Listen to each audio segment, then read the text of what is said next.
episódio de hoje tem experimentos em CBDC entre França e Singapura, a compra da CipherTrace pela Mastercard e a tokenização de depósitos no real digital. Eu sou Maurício Magaldi e esse é o Block Drops, o primeiro podcast em português sobre blockchain para negócios. As notícias que você ouve aqui não têm qualquer vínculo com o meu trabalho atual, não configuram nenhuma forma de patrocínio, propaganda ou incentivo para o consumo e têm o foco exclusivamente educacional para o mercado. No primeiro drop de hoje, a gente comenta aqui de um experimento com CBDC feito pelo Banco da França e o Banco Central de Singapura, o Monetary Authority of Singapore, o MAS, que anunciaram o término de um piloto bem sucedido de utilização de CBDC para pagamentos cross-border, entre fronteiras, na modalidade de atacado aqui, usando CBDC. Muito interessante. O experimento foi feito usando o Onyx, que é a plataforma de blockchain do JP Morgan, e simulou transações transnacionais envolvendo diversas CBDCs, ou como eles chamam aqui no artigo, MCBDC, numa rede comum entre Singapura e França. O experimento é uma das últimas novidades que o Banco da França está trazendo para a experimentação de CBDC no atacado ou wholesale, e deve terminar agora no inverno europeu. É a primeira vez que um experimento CBDC aplicado para a geração do que eles chamam aqui de Automated Market Making, ou seja, geração de um mercado de câmbio automatizado, e também de gestão de liquidez dos bancos centrais dentro desse processo de pagamento e liquidação, aumentando a eficiência entre os dois países. Esse processo de pagamento transnacional hoje usa uma rede de sistemas de correspondente bancário e estão sujeitas aí a questões de transparência nas práticas de taxa entre as moedas. É uma maneira restrita de operar, porque as horas disponíveis não são 24/7, isso depende do funcionamento de cada país dentro dessa infraestrutura, e também a liquidação demora por conta da diferença de fuso horário. Então, nesse experimento foi utilizado uma rede comum para várias CBDCs e funcionando em base de 24/7. Usando esses pagamentos transacionais e entre moedas, o dólar de Singapura em CBDC e o euro europeu em CBDC também, foi feito utilizando uma rede permissionada com privacidade habilitada dentro da blockchain, utilizando o Quorum, com base nessa ferramenta do JP Morgan Onyx. E os principais resultados reportados foram os seguintes. Primeiro, a demonstração de interoperabilidade entre diferentes tipos de infraestrutura na nuvem. Os nós dessa blockchain foram configurados entre redes públicas e privadas, entre nuvens públicas e privadas, nos dois países. O segundo foi o design de uma rede comum de múltiplas CBDCs que permitiram aos dois bancos centrais ter visibilidade dos pagamentos transnacionais, enquanto retém controle independente sobre a emissão e distribuição das suas próprias CBDCs. O terceiro foi o setup de uma rede experimental de MCBDC que incorporou uma automação de liquidez, de liquidity pool, e de market making, um serviço de market making, para as paridades entre o dólar de Singapura e o euro. O uso de smart contracts que gerenciam automaticamente essa paridade, em linha com os mercados em tempo real, permitiu fazer aí as transações e cumprir com as demandas desse experimento. E a simulação dessa rede experimental de MCBDC mostrou que o número de bancos correspondentes envolvidos na cadeia de pagamento para transações cross-border foi reduzido. Consequentemente, o número de contratos envolvidos nesse fluxo, o número de processos de Know Your Customer, conheça o seu cliente, e também os custos associados a esses processos foram reduzidos. Então está aí um primeiro experimento amplo e público agora do funcionamento de múltiplas CBDCs utilizando blockchain para automação de processos e transações internacionais. A Mastercard, que junto com a Visa tem se posicionado nessa fronteira entre o mundo de pagamentos tradicional e o mundo das criptomoedas e dos ativos digitais, anunciou a aquisição da CipherTrace, que é uma companhia de inteligência de dados sobre criptomoedas, que hoje cobre mais de 900 criptomoedas. O princípio da aquisição vem dessa tendência do mercado de que a gente adote cada vez mais ativos digitais no nosso dia a dia, seja para pagamento, seja para investimento, incluindo aí criptomoedas e os chamados também NFTs, né, que estão cada vez mais presentes aí também nesse mercado digital.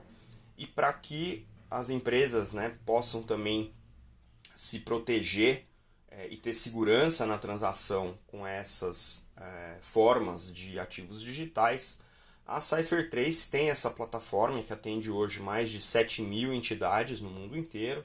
onde eles provêm soluções de segurança, de inteligência, sejam eles bancos, ou exchanges, ou governos, ou reguladores, né, ou agentes da lei, como diz aqui no press release da Mastercard. A ideia é usar toda essa inteligência para oferecer segurança e confiabilidade para todo o ecossistema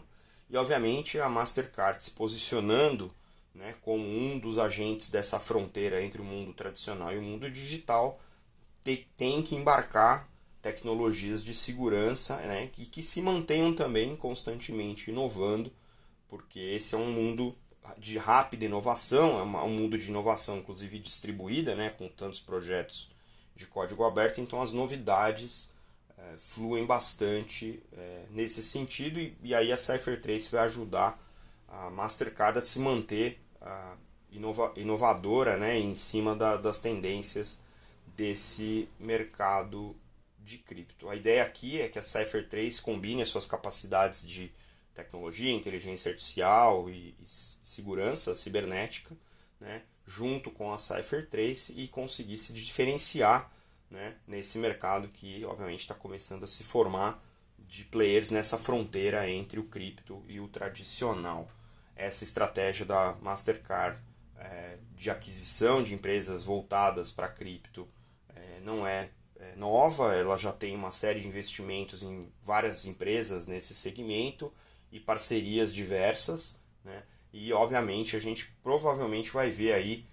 a Visa também se mexer nessa direção. O que eu acho mais interessante disso tudo é que a gente fica, né, o mercado fica focado, né, em qual é o próximo ativo digital, qual é a próxima tendência, o que vai ser feito entre os diferentes protocolos de blockchain que suportam as diferentes criptomoedas, e a gente acaba perdendo um pouco a visibilidade de quais são as outras empresas desse ecossistema que não necessariamente estão desenvolvendo criptomoedas ou protocolos DeFi, ou se posicionando em posições pré-existentes, né, seja de exchange, seja de protocolos, seja de tecnologia, outros tipos de projeto, mas tem toda essa gama de produtos e serviços que tem que vir embarcada no novo mercado cripto, para que não só a tecnologia blockchain da moda, ou que está sendo usado naquele momento, funcione, mas que ela funcione também para os critérios pré-existentes de indústrias já estabelecidas, né? A gente transformar uma indústria de fora para dentro é uma coisa, transformar ela de dentro para fora é outra completamente diferente, e os padrões dessas indústrias precisam estar bem atendidos, ou melhor atendidos até, quando você utiliza soluções baseadas em blockchain, e a CipherTrace vem agregar esse tipo de inteligência justamente nessa direção, junto agora a um player já bastante estabelecido do mercado tradicional. Então vamos ficar de olho, porque pode ser que apareçam empresas muito inteligentes e muito interessantes nessa outra camada de serviço que vai ser necessária para a adoção massiva das blockchains.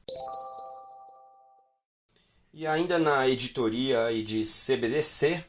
essa semana o presidente do Banco Central do Brasil, Roberto Campos Neto,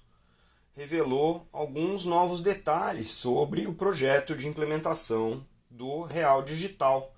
De acordo com Campos Neto, a ideia é realizar, a partir de 2022, provas de conceito utilizando o Real Digital, incluindo testes com blockchain. Em 2023, existirão implementações controladas pelo Banco Central dentro dos laboratórios de inovação do próprio Banco Central e alguns pilotos com grupos fechados específicos. No começo de 2024,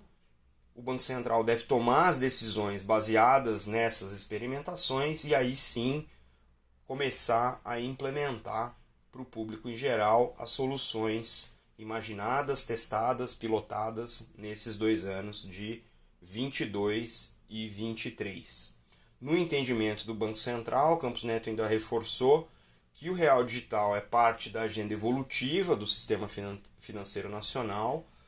e parte da agenda BC-Hash, que é a grande agenda de transformação digital do Banco Central. A ideia do Banco Central, e a gente já teve em eventos dos mais variados tipos, tanto participando quanto acompanhando, né, inclusive as próprias lives do Banco Central, que se você não está acompanhando, eu recomendo que acompanhe, porque são eventos onde a gente consegue ter alguma janela de perspectiva daquilo que o Banco Central já está estudando e definindo, né, como roadmap, como caminho para a chegada do Real Digital. Tá? E ele reforçou nesse evento de que não é uma substituição do real, né, e só voltado para pagamentos. A ideia é que o Brasil utilize o Pix nessa função de moeda digital para pagamentos, aqui, conforme ele mesmo comentou, e o Open Banking é uma base para uma nova economia de dados, ligando aí, né, todas as instituições, que terá na presença do Real Digital o instrumento financeiro. Ou seja, o Open Banking abre caminho, essa integração do mercado digital abre caminho para o Real Digital operar nesse sentido. E, demonstradamente, o Real Digital está pensado para habilitar uma nova gama de produtos e serviços financeiros baseados em smart contracts e finanças centralizadas, os chamados DeFi. Ou seja, isso é uma hipótese que a gente já ventilou aqui no podcast, de que o blockchain só faz sentido num cenário de real digital se ele for habilitar automações dos mais variados tipos e novos produtos e serviços, como a gente tem visto no mercado de finanças centralizadas. Também nessa linha, nesse evento, o presidente do Banco Central reafirmou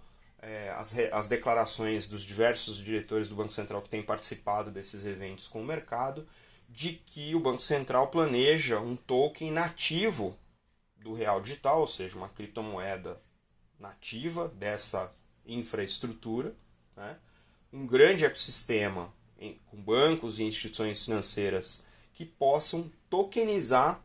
depósito. E essa tokenização permitiria, né, habilitaria essas novas funcionalidades. E aqui eu vou citar, né, o Campos Neto. Os bancos podem ter permissão para tokenizar depósitos para serem usados em uma nova plataforma de intermediação em conjunto com uma CBDC, com acesso a dinheiro programável e funcionalidades de contratos inteligentes, fecha aspas. Campos Neto também afirmou que o Real Digital vai habilitar um sistema financeiro nacional para aplicações voltadas para IoT, ou seja, a gente pode começar a ter automação de pagamento e micropagamento, né? Internet das coisas, esses dispositivos vão permitir esse tipo de funcionalidade, que poderá ser conectado com as plataformas de blockchain pública, olha que legal, como o Ethereum, o Binance Smart Chain, Solana, Cardano, Tron, etc. E, obviamente, a gente vai ficar de olho aqui no podcast, porque esse é um tema interessante. E, novamente, o Brasil é um país de grandes diferenças. A gente tem que tomar cuidado para que o real digital não seja mais uma delas e que a gente possa usar o real digital também para cobrir esses gaps socioeconômicos que afligem o nosso país.